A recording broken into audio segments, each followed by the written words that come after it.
Hello everyone, very good morning. आप लोगों ने फिल्मों में या यूं ही कभी अ, एक गुरबानी का पाठ सुना होगा। नानक नाम जहाज, चढ़े सो उतरे पार, जो श्रद्धा कर सेव दे, गुर पार होता रहा। इस वाक्य का मतलब ये होता है कि अगर आप खुद को नानक के हवाले कर देते हो, इस भरोसे से, एक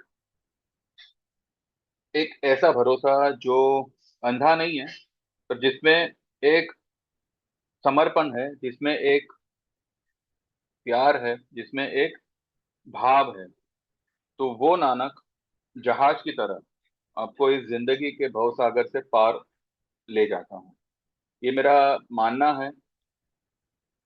ये वो नानक है जिसके दर पे बिना किसी धर्म के भेदभाव के, बिना किसी ऊंच नीच के भेदभाव के, हर कौम के हर कौम के इंसान, हर धर्म जाति, हर पोजीशन के इंसान एक साथ बैठकर जो है बाबे का प्रसाद ग्रहण करते हैं। तो आज उसी बाबे का आज जन्म उत्सव है। तो being a Gujarati, I literally worship Nanak Baba. और सिर्फ मैं ही नहीं, मेरी फैमिली, मेरी मम्मी खास करके, उनके मन में नानक बाबा के लिए बहुत भाव है, बहुत श्रद्धा है।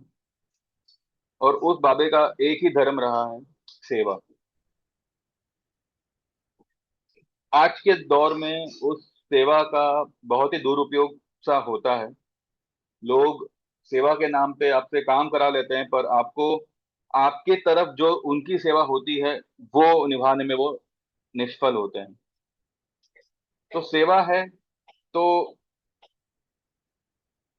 सेवा के बदले सेवा, यही उसका एक गिव एंड टेक का बैलेंसिंग होता है। अगर आप सिर्फ सेवा कराते रहेंगे, ठीक है, तो वो कुछ मतलब का नहीं नहीं रहता। बाबे के दर पे आप किसी भी सेवा को अर्पण करते हो, तो बाबे का ये उसूल है कि उसके दर से कोई खाली हाथ, खाली झोली लेके नहीं जाएगा। आप उनको मानो ना मानो, पर उनका साया हमेशा आप पर, आपके फैमिली पर, आपके काम धंधे पर हमेशा बरसता रहे, हमेशा साथ रहे। और जाने अनजाने ही सही, आप उस बाबे को समर्पण करके इस जिंदगी के भवसागर से पार निकल सकते हैं। तो उन्हीं का आज जन्मदिन है, उन्हीं का आज जन्म उत्सव है। तो अब जिस किसी भी गुरु को मानते हो, उस हर गुरु में आपको बाबे की छवि दिखेगी। तो आप अपने जिस किसी भी गुरु को मानते हो, उसको एक बार नमन कर दीजिएगा। आज गुरु नानक जयंती है, पूर्णिमा है, और बहुत बड़ा दिन है, बहुत पॉजिटिव दिन है। और एक ऐसा दिन है जहाँ पे अच्छा मौका है अपने अंदर के अहंकार को खत्म करके अपने अंदर एक सेवा भाव लाने का समय है ये। तो आप सभी को नानक जयंती की ढेरों बधाई। और इसी के साथ जो है हम ये वीडियो की शुरुआत करते हैं। कल आप लोगों ने देखा होगा, डाव जो है, डाव और दूसरी मार्केट भी, जर्मनी वगैरह, यूरोप मार्केट भी जो है एक लेवल पे बहुत हद तक जो है रिकवर हो गई। जो हमारी मार्केट के दौरान वो जो है बहुत नेगेटिव हो गई थी, यानी कि 300 पॉइंट जो है डार्क्स वगैरह डाउन थे, जो एक समय पे सिर्फ 100 पॉइंट डाउन हो गए थे। फिर भले एंडिंग में कुछ 200 पॉइंट या 150 पॉइंट कुछ नीचे में बंद हुए, डाउ भी जो है अच्छा खासा रिकवर हुआ। पर वो फिर -150 से लेके -200 ये रेंज में बाद में वो चलता रहा। लेकिन जो गिफ्ट निफ्टी है वो एक समय पे 120 पॉइंट्स प्लस थी। कल की क्लोजिंग से, कल की गिफ्ट निफ्टी की क्लोजिंग से, वो कल रात में अगर आपने किसी ने ध्यान दिया होगा तो 110 से 120 पॉइंट वो प्लस में दिखाई दे रही थी। अब आज क्योंकि हमारी छुट्टी है, और जो भी होगा वो कल ही होगा, और कल सेंसेक्स की एक्सपायरी है, ठीक है। तो यहाँ पे मैं ये जरूर कह सकता हूँ कि अगर ये 121 110 120 पॉइंट की जो तेजी है गिफ्ट निफ्टी में जो कल बताई जा रही थी, वो अगर आज भी मानो बरकरार रहती है, क्योंकि अभी तो डाउ फ्यूचर्स वगैरह थोड़े नेगेटिव है और गिफ्ट निफ्टी भी जो है थोड़ी सी कल के लेवल से थोड़ी सी नीचे आई हुई है। लेकिन लेकिन अगर आज डाउ रिकवर कर जाता है और गिफ्ट निफ्टी फिर उसी लेवल पे आती है जहां पे वो कल रात को थी, तो ये बात को झुटलाया नहीं जा सकता कि मैं जैसे हमेशा कहता हूं कि एक्सपायरी की क्लोजिंग, एक्सपायरी की मूवमेंट को कभी ट्रस्ट नहीं करना चाहिए। क्योंकि कई बार मैंने देखा है कि जब थर्सडे हो या फ्राइडे हो, मतलब पहले तो थर्सडे को एक्सपायरी हुआ करती थी, तो अभी तो मतलब ट्यूसडे को होती है। तो ट्यूसडे हो या मंडे वेडनेसडे, जो भी ये सब दिन होते हैं जहाँ पे इंट्राडे हमें लगता है कि there could be some rise, पर वो राइज आती नहीं है। ठीक है, लेकिन जैसे ही हमारी मार्केट बंद होती है और गिफ्ट निफ्टी 4:45 बजे शुरू होती है, वो ग्रीन में बढ़ना शुरू हो जाता है irrespective of the world market. ठीक है, तो ऐसा मैंने पहले भी कई बार देखा है और कल भी वैसा ही एक दिन था जहां पे मैं शामी को एक पोस्ट डालने वाला था कि गिफ्ट निफ्टी जो है वो प्लस हो गया, और प्लस में ही था 110 120 पॉइंट। पर मैंने सोचा कि नहीं, अभी इतना जल्दी डालना थोड़ा सा सेंसिबल नहीं होगा, कल देखते हैं, यानी कि आज। अभी आज भी मानो वर्ल्ड मार्केट अगर रिकवर कर जाता है, जिसके चांसेस मुझे लग रहे हैं हो जाएगा, और अगर गिफ्ट निफ्टी कल प्लस में खुलती है, तो ये कहना सच होगा कि जो हमारी एक्सपायरी हुई कल ट्यूसडे को, और वो जो जानबूझकर जो 600 के नीचे क्लोज लाई गई है, वो सिर्फ और सिर्फ सेलर ट्रैपिंग हुई है। ठीक है, और ऑब्वियसली सेलर कल अच्छे खासे ट्रैप हुए हैं। देखिए, मैं ये नहीं कहता कि now I am completely bullish, नहीं।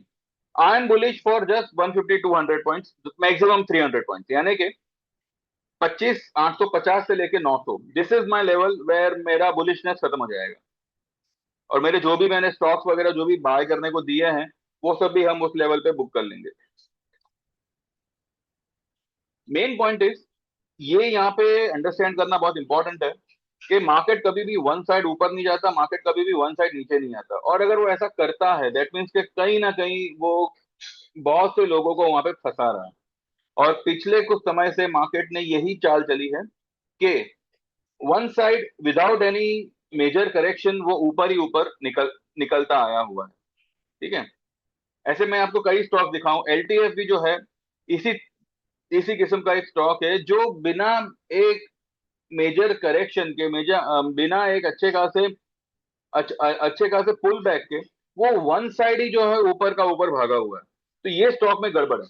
अब ये स्टॉक जब करेक्शन पकड़ेगा तो उसकी हालत मारुति से भी बदतर होगी। ठीक है, लेकिन इसका मतलब ये नहीं है कि ये पूरा महीना ही वो ऊपर का ऊपर रहेगा, बिकॉज उसका उसका मंथली नहीं, उसका वीकली और daily chart are completely completely overbought. तो ये स्टॉक एनी टाइम स्लिप करेगा।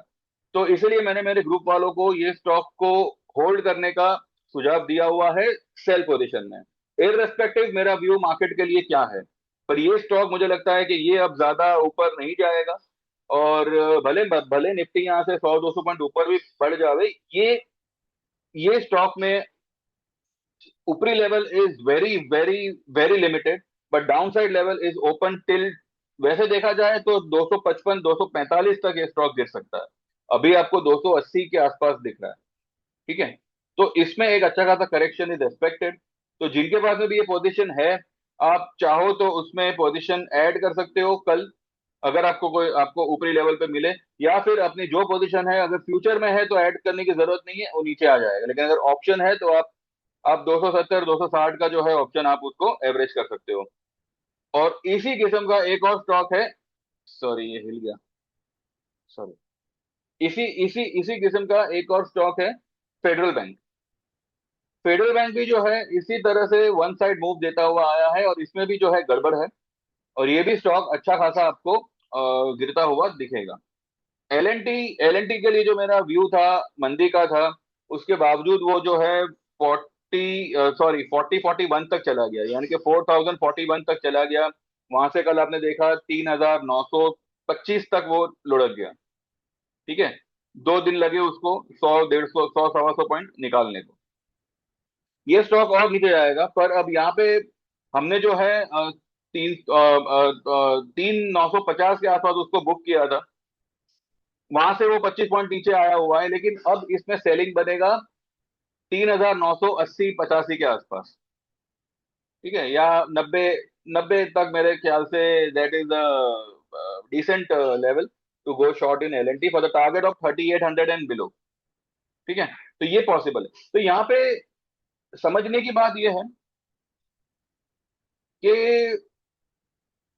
ये चीज को आप है ना, अभी देखिए अभी का market is not trending market. यहाँ पे क्या होता है, एक दिन ऊपर एक दिन नीचे, इस तरह का मार्केट हुआ है।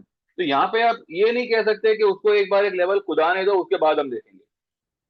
जैसे ही वो एक लेवल पार करेगा, आप उसमें चढ़ेंगे और वहां से वो नीचे आ जाएगा। 26,097 जब मार्केट था, every one was wishing for new high, new high. अब वहां से न्यू हाई कितना दूर था मुझे बताइए, 177 या 180 पॉइंट। पर वो नहीं नहीं नहीं गया, 180 पॉइंट पार नहीं कर पा रहा है, लेकिन 500 पॉइंट ऊपर से गिर गया। और उस वक्त मैं जब कह रहा था कि यहाँ ये rise is a fake rise, तब मुझे कई कई सारे लोगों ने भलती भलती बातें बताई। पर आज मार्केट ने वही बातें उन्हीं के मुंह पे सूद समेत थपेड़ दी। तो यहाँ पे आपको ये जज करना आना चाहिए कि मार्केट अभी जो चाल चल रहा है, जो मूवमेंट दिखा रहा है, तो अभी उसका नेक्स्ट मूवमेंट क्या हो सकता है। अगर ये आपको जज करना आज आ गया ना, तो आप किसी भी तरह की मार्केट में you can sustain very very easily. पर यहाँ पे मेजोरिटी रिटेलरों का जो रवैया होता है वो ये होता है कि सब कुछ हो जाने के बाद वो उसमें चढ़ते हैं। ठीक है, जैसे फिल्मों में कहते पुलिस वाले को बदनाम किया जाता है कि सब कुछ हो जाने के बाद पुलिस आती है, तो यहाँ पे वैसा ही है। मार्केट ने डिप लगाई, डिप से ऊपर आ गया, बाउंस मार दिया। अब वो 10 EMA के पास आया हुआ है, तब ये लोग सब चढ़ेंगे कि अब 10 EMA क्रॉस करेगा, और वो 10 EMA का ही रेजिस्टेंस लेगा और नीचे आ जाएगा। और फिर सब लोग बोलेंगे कि हमको ट्रैप कर दिया, ये मार्केट लूटने को बैठी है। भाई लूटने को नहीं बैठी, आप सीखने को नहीं नहीं बैठे। आपको सीखना नहीं है, आपको जानना समझना नहीं है, इसलिए मार्केट आपको लूटे जा रहा है। ठीक है, यहाँ पे तकलीफ ये है। मेरे ग्रुप में जो मेन प्रॉब्लम होती है ना, वो सिर्फ और सिर्फ प्रीमियम डीके की वजह से होती है। बाकी मेरे जो फ्यूचर्स वाले हैं, दे आर मेकिंग गुड। हाँ, पर अगर आप एक ही स्टॉक में 8-10 लॉट के फ्यूचर को एवरेज करते जाओगे, that is not a sensible thing. एक लॉट, 2 लॉट, 3 लॉट से एवरेज किया, बस खत्म करो बात। अब वो उसके हिसाब से चलेगा। हमने जो है सिर्फ 2 लॉट से 16,200 ये लेवल पे 2 लॉट हमारा फ्यूचर शॉर्ट था। हमने उसको 15,700, 750 के आसपास उसको बुक किया। उससे पहले भी जो है 16,400 का जो हमारा